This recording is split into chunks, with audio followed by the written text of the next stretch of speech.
kali datang ke Aceh emang ada sedikit ketakutan ya, karena mungkin stigma masyarakat yang masih begitu strict tentang Aceh. Kalau langsung datang ke Aceh, ngerasain sebenarnya di Aceh sama aja kok kayak di kota-kota lain. Memang walaupun dikutip tetap mengutamakan syariat Islam, tapi nggak semenakutkan yang kalian pikir.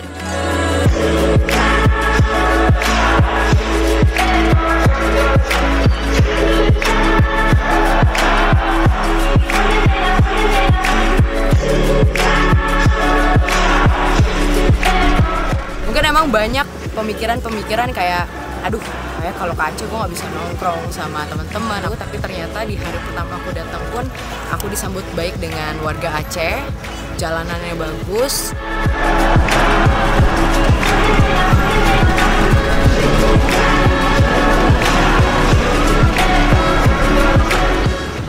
Aku ngerasa di sini spot bagus buat teman-teman yang suka foto ya, estetik kalau kata anak zaman sekarang, hidden gem.